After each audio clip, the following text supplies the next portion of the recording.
jotted down what I'm going to talk about, kind of the who, what, where of the Rotorua Trails Trust, where our funding comes from, some of our achievements, the rebuilds that we've been working on, and tools that we use for communication and to get our job done really, and what's ahead. But yeah, first I'll introduce myself. I am, you might notice the accent, grew up in the States, German descent, but I've lived in Rotorua for 20 years. So it's home for sure. I'm a proud Kiwi. I've got the silver fur on my passport. So I just can't shake my accent, unfortunately. Why am I here? I'm pretty sure that the bus that Allie threw me under, but I am not a trail builder. I am just an organizer. I'm part of this amazing team that have taught me a lot. I've been with the Trails Trust for 3 years now. I came on doing communications and administration while I was studying post-grad work, and I just stayed on because I love it. That course has a draw to it. You know, anybody who's been to Rotorua, you might know, or especially the locals, we know that that has a very special sense for us all, and I'm just so lucky to be able to work in there. We've got an amazing group of people that I'll introduce as well that are part of the team. So, who is the Rotorua Trails Trust?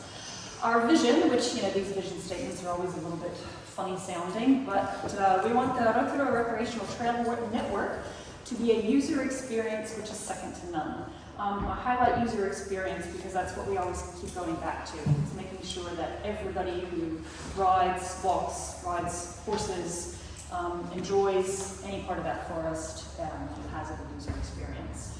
And so that's always our goal, is to make sure that everybody enjoys their time in the forest. There are 30 plus years of trail building in that forest. It's started from names of like Fred Christensen. And so there's a lot of history there, and I'm only a very, very, very, very small fraction of how that all started.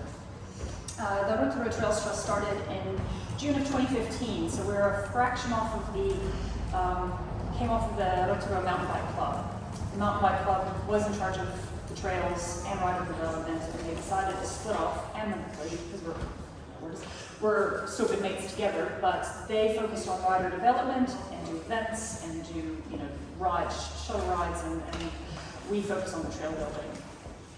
We work with the Rotorua Lakes Council, Timberlands, DOC, a whole bunch of stakeholders. We especially like to work with, the landowners are iwi owned, so Central North Island iwi. There is a group called the Forest Recreation Management Group, and that is from council, timberlands, and the landowners, and they get together and make decisions on what happens on their land. And we are lucky enough really to be able to use that land for certain times, but we have to go to them to ask permission and tell them what we're doing, and we report to them, do a lot of reports about what's going on in the forest and what we're working with. These are some of the trustees. This is a very old photo. There's about 3 people that have left and 3 more that have come on, and one of them who has shaven that horrible beard. So the trustees are all volunteers.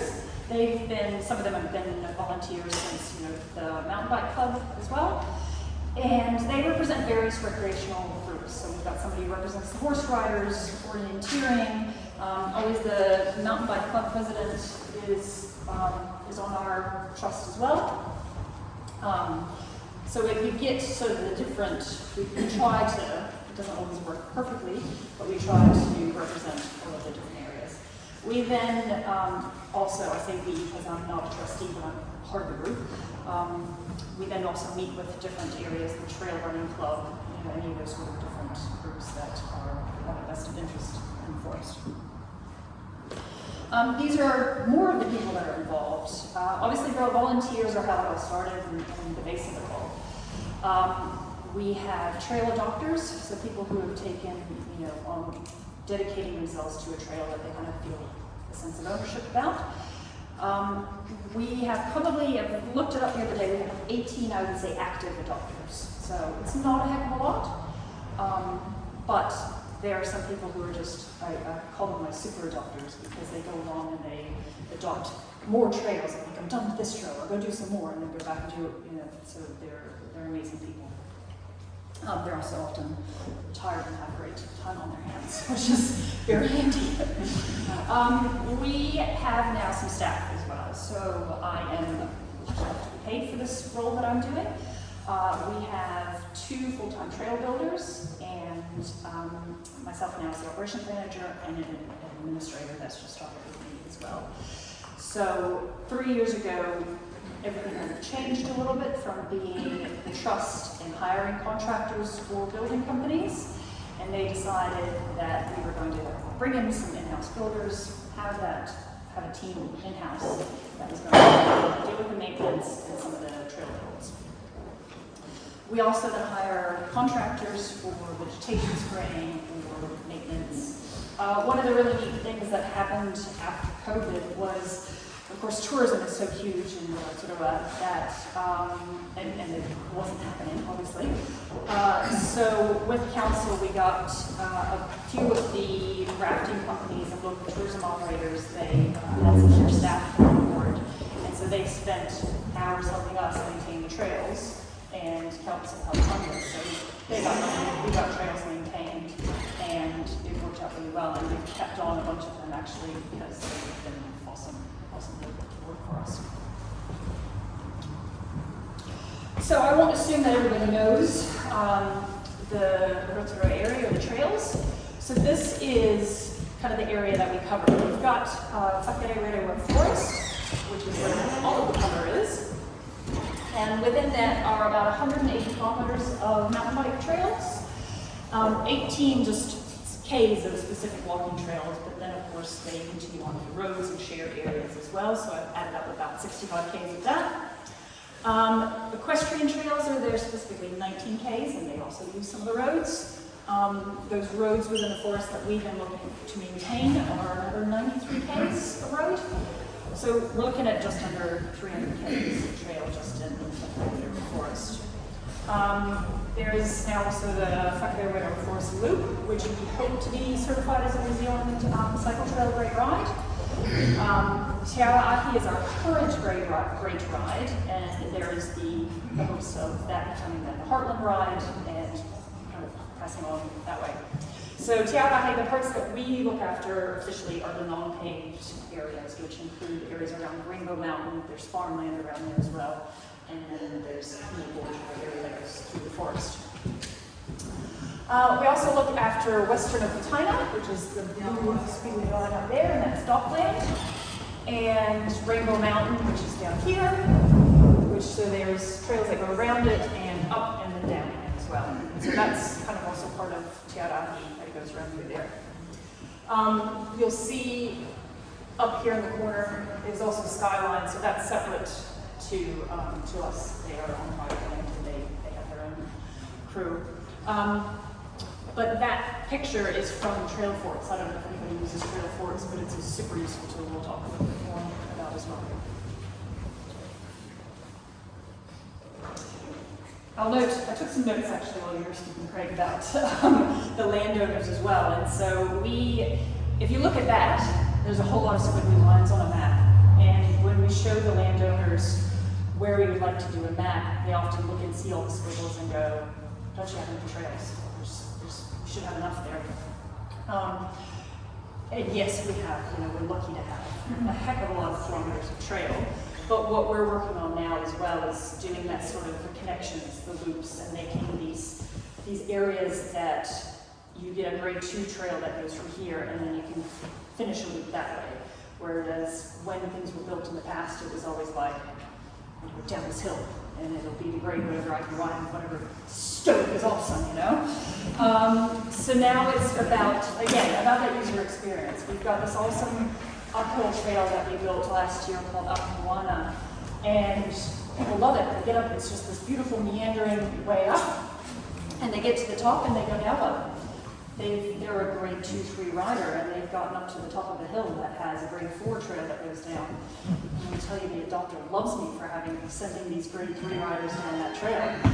And so part of that process is getting these loops going, okay, now this is that. So the landowner side of that is now not convincing them, but selling them on the fact that this is the user experience. We're trying to make the kids with the parents going for this ride to be able to do this, you know, and also telling them this is who the market is for. So this trail is for this user, and they're interested in that kind of side as well, knowing that it's not just another trail, it is a trail for this specific user group. These are our numbers. They're very old numbers. They're from 2018, and I don't have the access. Council have counters, and I've asked for that, but I didn't get it in time. So 250,000 riders is what the Economic Development Report said in 2018. Now I know for a fact that the minute COVID was over, our numbers skyrocketed. The counters the weekend after lockdown and the weekend after the Auckland lockdown, we've had some of our highest counts. I just don't have that specific data to be able to write up there for you. So yeah, since lockdown, our numbers are huge. So that, but even 250,000 riders a year, that's a lot of tires on trails. Funding is a question that I often get asked about, because of course we are paid. So this is 2 years. The reason I thought I'd show you 2 different years to show you how different it can be. We have what I call a contract for service rate, so we've got our area of funding. So when we came in-house, we became essentially a trail building company as well. And the task of them was to build the Forest Loop, which was organized by council. It's got provincial growth funding, and you know, that kind of build work that's happening for that. So that is a lot of council that we get that money from. Of course, because we're a not-for-profit, all of the money that we get for trail building just goes back into maintenance. We don't get this. You'll see right here is a little slice of pie that we get from maintaining 180 k's of mountain bike track. So it's not a heck of a lot. So all of the other stuff goes back into that as well. We do a lot of funding requests. This year, that's the year I was rather busy with doing a lot of funding requests. We have been incredibly lucky with doing them and you know, asking the right people for the right amount of money. We've had a digger funded, we've had 2 e-bikes.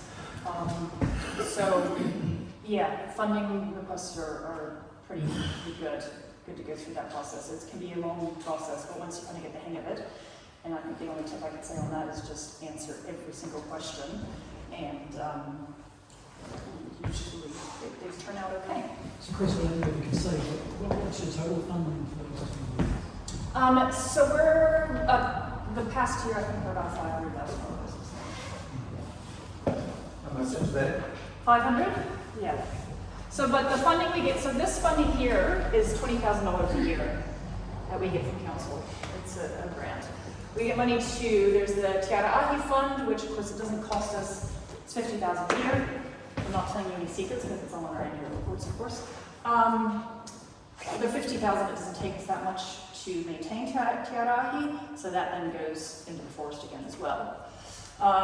We've got this sort of ranger role that is to maintain the concessions and just be a kind of, I hate to say it, but it seems like the council wants us to be the forest police, but it's also about doing reports and reporting on everything that goes on in the forest.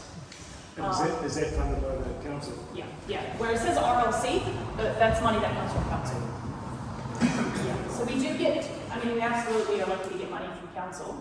It's I'm sure every not-for-profit thinks this, but we don't get enough money for it. So what we estimated to be able to maintain the trails to the standard we want, or we think either the gold level Growth Road Trail should be, it's more like $350,000 just for the mountain bike trail maintenance. We don't, of course, get that, so we do what we can. We're lucky to get funding from businesses and donations and public donations. So I highlighted those, that they're a huge, very helpful part of what we do. But if you think about the screen of how many people ride in the forest every year, and how many people, we've got 350 members. There's I'm not missing anything, 350 members of the Trails Trust. Where does all the money go from those 2WE increases? The mountain bike club. They don't put any back to the muscles? That's massive. It's improving. Yeah, it's getting better, and we're getting a better relationship that way, but the 2W goes to the mountain bike club, yeah. But can you then charge them to use your trails? We can't, no. So they are part of, they do have a concession. So the council manages the concessions for the forest. So everybody that wants to do anything in the forest has to go through a concession, whether it's taking photos or running an event. They all have to go through council. So officially, we are supposed to get part of that concession with this grant that we get from council. But it doesn't, funnily enough, seem to change every year with however many events are going on. Have you investigated a user pays type of model? We have, and it would be handy that way. However, because the landowners, you know, it's EV-owned land, they are not so keen on us doing that. Creates a liability. Yeah. Go on. And they're like, well, where's our cut as well? Which is fair enough if they're land, you know? Like, and that's where the concession side works, is that the concession goes to the landowners as well. Yeah. It's not perfect. I mean, I absolutely have, no doubt that we don't have it right. So that's why I'm also here, is that I'd love to learn from everybody here and what you guys do. So, Kris, when you said you went from contractor model to in-house model to build tracks, did that? What's the rationale behind that, and what's the difference in terms of experience and quality and cost? You know, what's the experience, I'm incredibly biased because I love my team, but I think they're all amazing trail builders. So we've got 2 trail builders who've been working for years, even prior to this, on trail building, and I think they're just as experienced as anybody else. The reason that, so this is a decision made before I started, but the reason I understand it is that there was trail builders that came in, give you a quote, we go through the funding for it, they start building the trail, and it doesn't either turn out the way you want it, or it doesn't,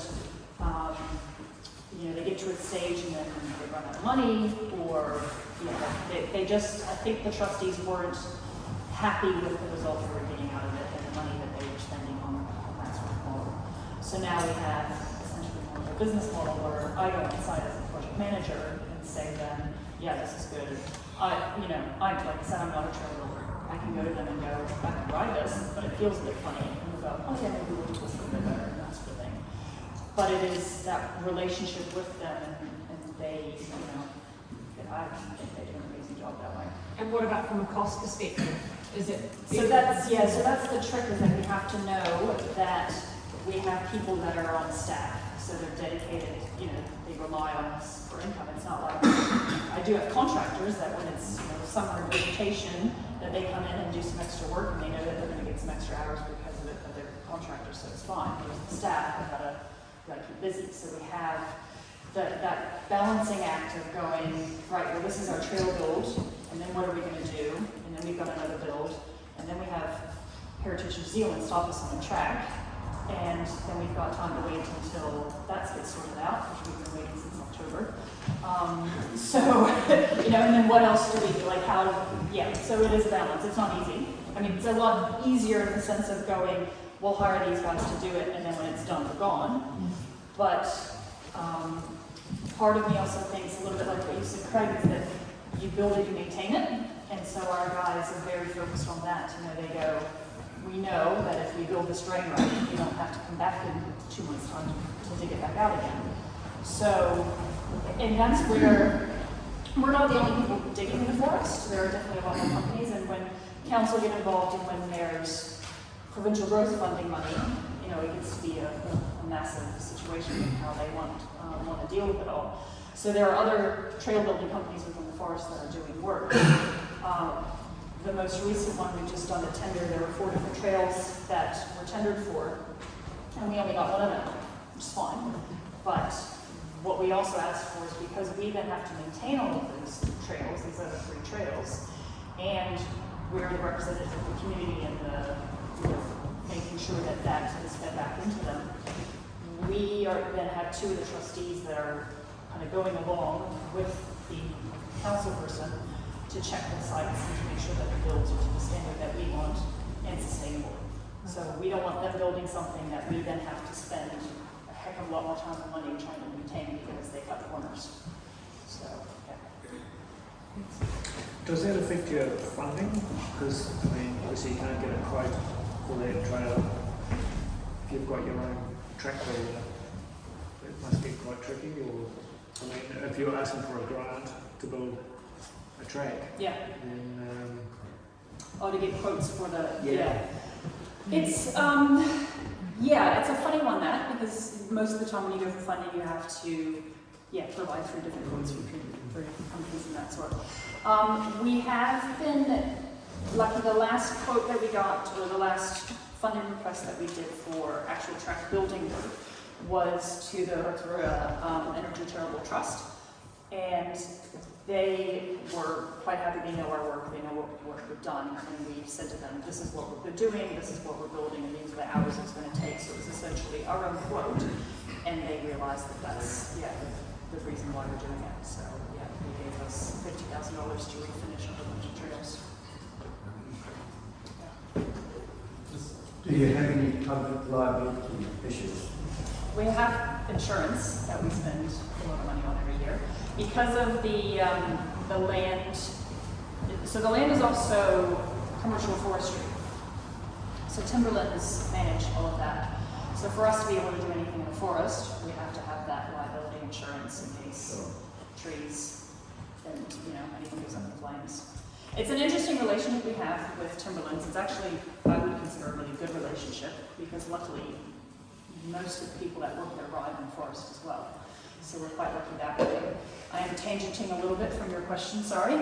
But so the relationship with them is quite good because yes, they cut down our trees that we feel so passionate about riding underneath. But but we have to find that balance between what they need to do and their money. But then they're also quite good about, I'll use for example, the build that we're doing at the moment is going through unthinned block of pines. So it's quite dense at the moment. And they are coming in and coming on site. We've done a trail line, we marked it, we went through it with them, and now we're starting the build, and they're coming on site, checking in with us. And they've given us tips on this tree's going to get thinned, leave this one alone, avoid this one, and go, So it's having that relationship with them, so they're quite happy because we're consulting with them at the moment, it seems like on a daily basis. And then they know that we're not going to, cut the roots off of a really good tree. But liability-wise, we've got to cover ourselves that way. So I was just wondering if you had any information on what the sort of economic value to the region is for the trust. So you've got that much funding that you get, but how much do you bring in? Yeah, so there was a 2018 study that was done that said that mountain biking specifically brought $30 to $50 million into the Rotorua economy. That, of course, goes to the people that there's a very perception of mountain biking. It doesn't, I don't know bike and I don't sell bikes, so it doesn't affect me. But it's, the people that work at the cafe and everybody buys their food off of it, and the coffees off of it, and all that sort of stuff. So I think they said that mountain biking specifically contributed a good 350 jobs to the economy as well. And obviously there's not that many people in the forest. So that's quite good. They did start to do another survey just before lockdown, but the data was a little bit inconclusive, and then I know that since then the numbers have changed dramatically again. So I met with the guy who did the survey, and I said just struck that one and start over because as soon as lockdown finished, the numbers changed. But I keep going back to the 30 or 50 million, and every time I do a funding request, I say, we help with that. How do you manage your community or your illegal trails? Because a Rotary really started from a legal trail. Absolutely. So how do you harness that? Because in the past you used to be able to submit if you wanted a new trail, or if you had a suggestion and they went through to the club and then through to Timberlands and stuff like that. So are you guys managing it? Is it better or worse or pretty much the same as it used to be? I would say since lockdown it's gotten worse. Especially during lockdown, I think all of the Winmore kids just went to the forest and started digging trails. It's gotten worse. And council especially are quite concerned about it, and the landowners are realizing that it is an issue. I think they've kind of had their blinders on, or people have put blinders on to them in some way. So we are part of that ranger role is that sort of stuff, is kind of monitoring that. Council want us to be a bit more aware of it and track it, and we do what we can. It'll end up becoming a process where people are trespassed from the forest, and that's already happened before as well. But we don't have it done right. I think the biggest issues are when you've got trails that are being built and all of a sudden come across an illegal track, and you've got to mitigate how you have this grade 5 trail that's coming down, and you're building this lovely little gentle grade 2 trail that's going up a hill. We don't have it right yet. So it's still happening. Just a bit of useless information. Nearly 60 years ago, I had the privilege of planting redwoods and Douglas fir in Whakahirewa Forest. Oh, that's amazing. And it's where I learned to build roads using a compass, a chain, and an avenue level. Oh, fantastic. That's lovely. So on from the funding, this is some of the companies that support us. We're quite lucky with how it all happens. A lot of it is that barter system, and I've got this, and I like the trail, so this is how I can help. It's really hard. The problem I've come across that as being an employee of all of this who's come on after all of this began, is figuring out how to balance it all and how all of it happens. So a lot of this, we had a trustee who is just an amazing talker, and he just knows everybody in town. And so he made a lot of these deals that we have in place now. The trick with it is that I then come on board and go, what's the background? How did this happen? What do they want out of us? And how do I thank them for it? And do they expect social media posts? Do I need to, go take them on tea? What's the deal? So it's trying to catch up with that side of stuff. And then it's also trying to balance the realities of sponsorship, and knowing that, yes, this company has been a supporter of us for 5 years, or longer if they were part of the Mountain Fight Club support. However, in reality, they give us $5,000 a year, which is grateful for, but then this other company is giving us something that's worth $20,000 a year. But this guy here is like, but I've been with you guys for 10 years, so it's a funny one. And now we're in that process of trying to do a sponsorship little booklet package scenario, and that way I know I can go to you and go, I'd love your support, do you want to be a gold level, that sort of stuff, and it sounds ridiculous as I say it, but it is useful, because then you know what you're getting out of me, and I know what I have to do to make you happy as a supporter. There wouldn't be a lot of payback, a lot of those outfits up there, really, would No. they? Which is sad, but it's... And that's a lot of it is that they get joy out of the forest, and this is their way to give back. So, which is amazing to us.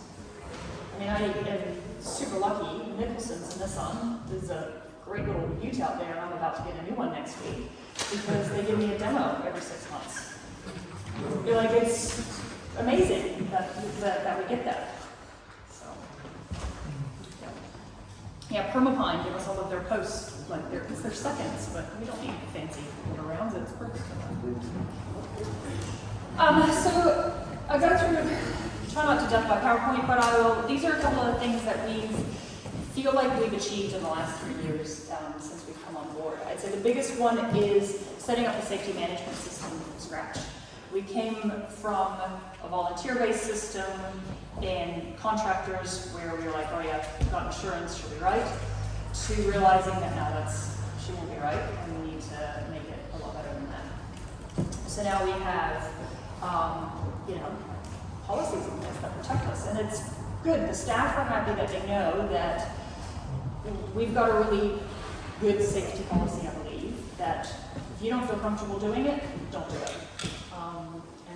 And we'll figure out a way to make it good. Spray plants, I think that's quite a huge thing for us. A lot of our trails are becoming more out in the open, and as soon as the vegetation or the trees are cut, the weeds go nuts. So the first, I don't even know how many years, 5 years at least, of under rotation of trees being planted, the vegetation control on that is huge. So we spend a lot of money on sprays and vegetation for those trails.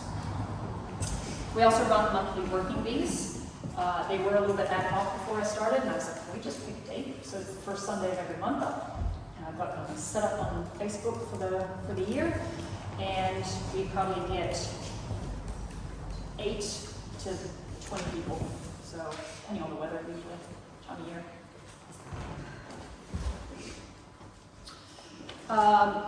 So in the last 3 years, we've had about 128K of funding for the fundraising that we did. That includes excavators, the digger that we have, tools, trail refurbishments. We designed, so the forest loop I've mentioned, we marked probably about 9% of it. That was the trustees' idea many years ago, that there should be this loop around the forest. And it's probably grown bigger than anybody imagined it would. And so now it's about 40 Ks, and it's, like I said, hopefully be our great ride, which is potentially a lot more exciting than the current great ride that we have. Those of you that wouldn't might know. These are the trails that we have built in the past 3 years, so that our team has been involved in. I don't know if anybody does. Do any of you come ride on Fedora? Yes.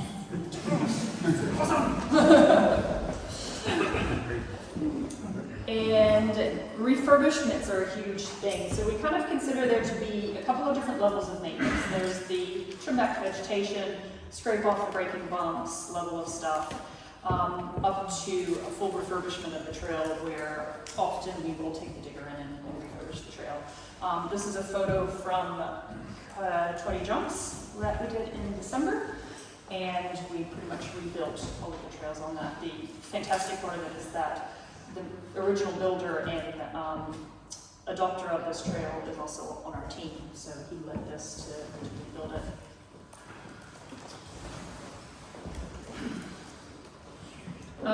Rebuilds are a huge thing, obviously, with the logging. So every summer there's a map of the forest, and it's all about little colored squares on it, or sections on it, and then there's a little key on it in the years. So we know there's a 10-year plan that Timberlands have. It does change, unfortunately, as we found out last year, where all of a sudden Pondy was cut down, and that was not part of our original plan.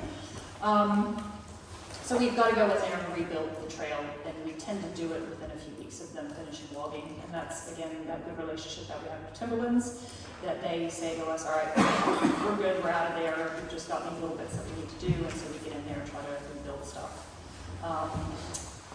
Part of Billy T, we had it rebuilt before Christmas, and we were like, right, let's get this done before Christmas and before everybody gets the trails for summer.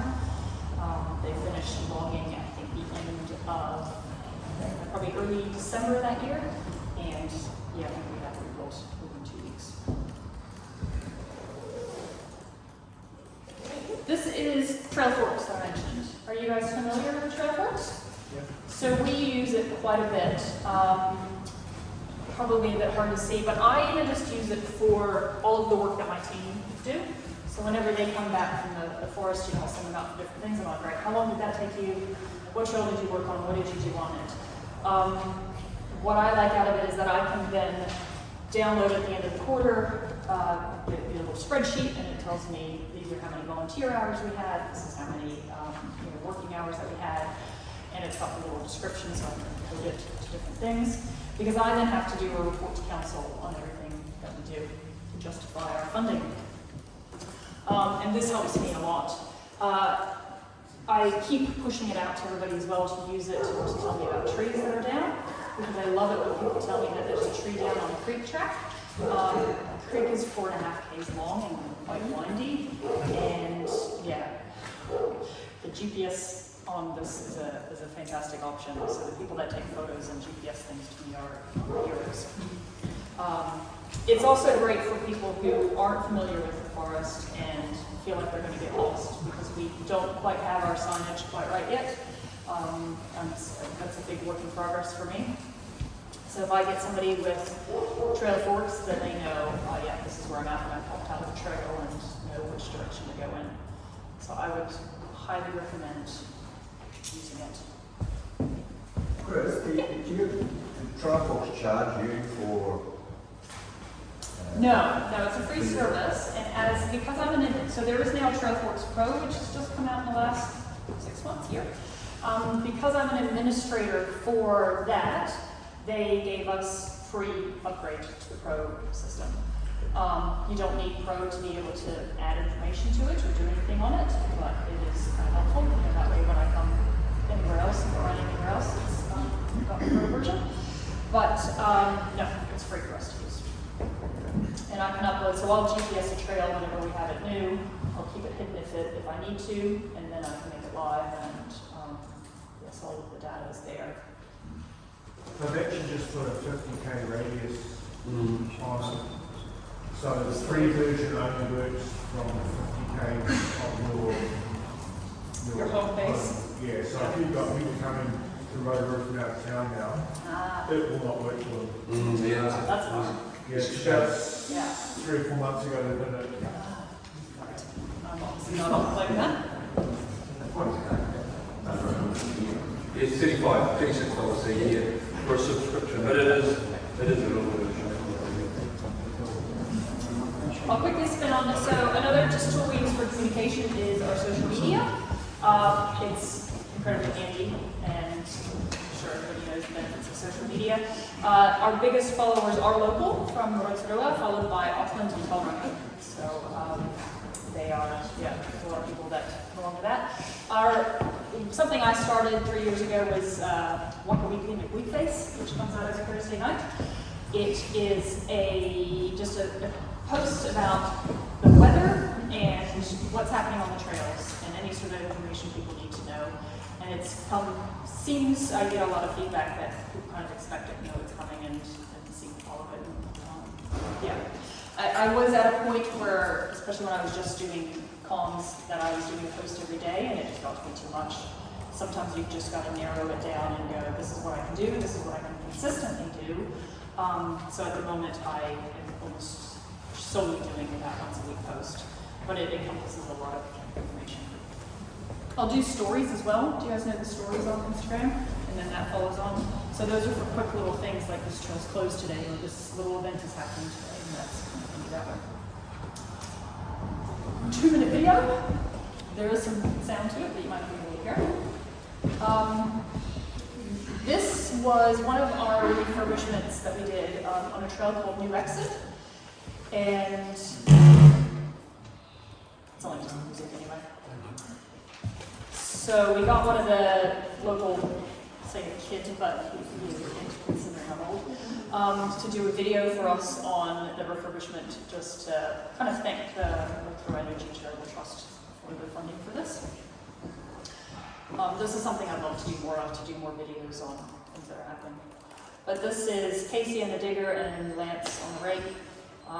Lance is a bit of a Zen master on getting these trails right. You're so lucky down there with the soil. Oh, brilliant. Gold is amazing. Yeah. So this is the team that, they get to test it. That is their goal always, to test the trail before anybody else does as the builders. But it doesn't always happen. We often get people trying to jump onto the trail before it's built. And Casey told me once that is his goal is to actually be the first to ride the trail that he's built. I'm pretty sure it's going to happen next.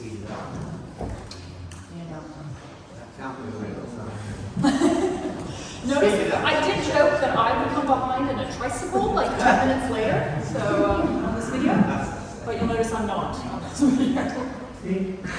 One of the guy in the back is Tuhoto Arikipene, who has done some work for us. He's now overseas riding.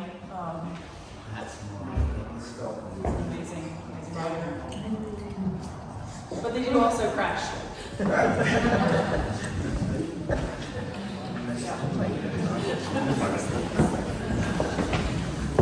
So I'll do just a super quick wrap up.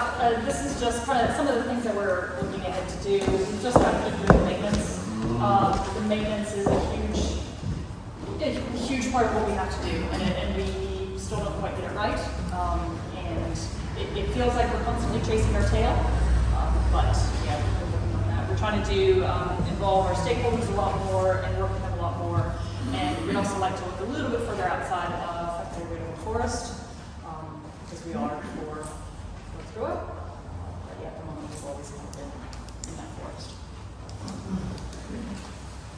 And then another pretty photo.